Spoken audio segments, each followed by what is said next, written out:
Welcome to Let the Quran Speak. Pleasure to be on. What are your thoughts on Muslims celebrating Halloween? Can they celebrate it? Is it wrong to celebrate it? Well, the answer to this would not be simple. To arrive at an answer, we have to look at the history of Halloween, what it has meant over time, and think about what it means today. Mm-hmm. Well, Halloween has a long history. It goes back to Celtic times, where people celebrated an occasion to honor Samhain, the god of the dead. And it was thought that as we get towards this late season, the times are changing. We're going from the summer months now into the winter months. Darkness is prevailing. That this is the cutting edge time between the land of the living and the land of the dead. And so there were many ancient practices that honored the dead. Sometimes there were practices related to fertility. There was the honoring of the goddess Pomona, for example. On the Christian side, All Saints' Day was celebrated on November 1st. And that was a day for honoring the saints, especially those who were thought to be, or those souls which are thought to be in purgatory. And added prayers and blessings were needed to help them through their difficult stages. In some parts of Europe, Christians began baking what they call soul cakes in celebration of this event.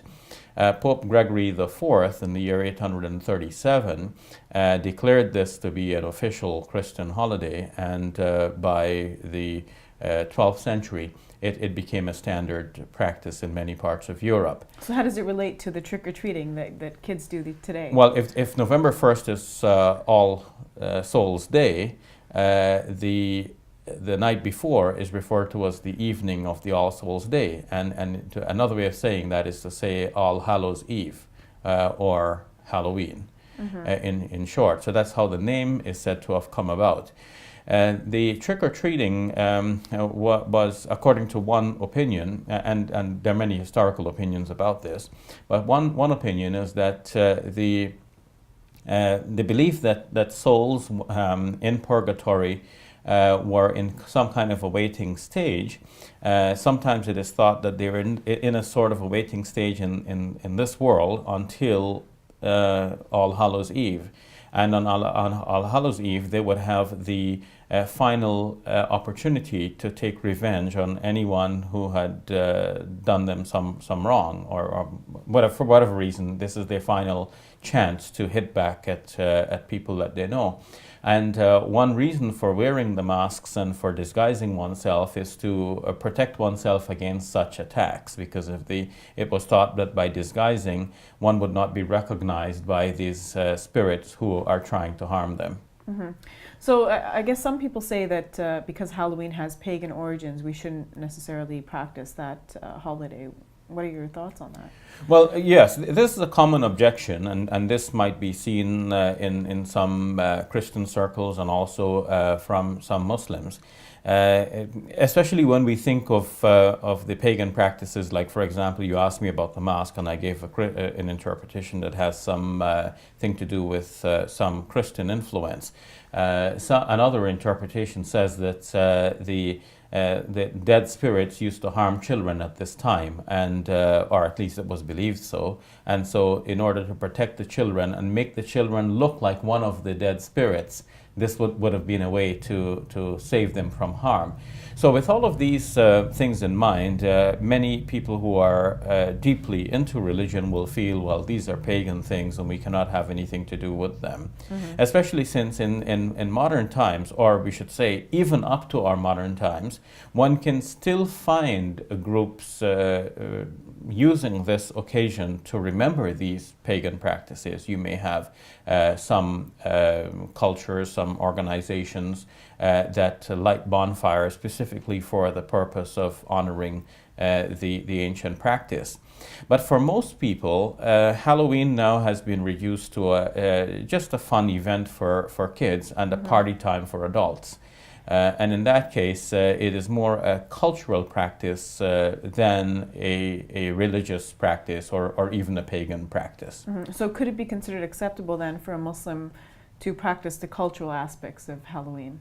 I would say that if a Muslim did participate in some of the cultural aspects of it, that would not be reprehensible from a faith point of view. Of course, we may say that a Muslim has many other things to do, and a devout Muslim would probably not have time for this. A devout Muslim would probably be busy with praying and fasting and reading the Quran and many other things that devout Muslims do.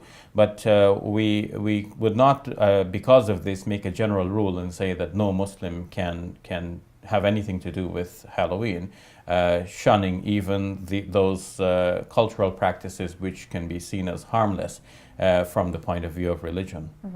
What do you see as the benefits of perhaps participating in Halloween? I don't see much benefit except that one finds this to be a fun time, especially for the kids. The kids kids like to dress up anyhow, and we know this from the Mr. Dress Up show, if not from other experiences. So to wear a different costume, to have a painted face, all of these are things that kids enjoy. So we don't want to deprive kids from these healthy enjoyments. There is, of course, the downside to this. One of the enjoyments associated with this is the massive consumption of candy.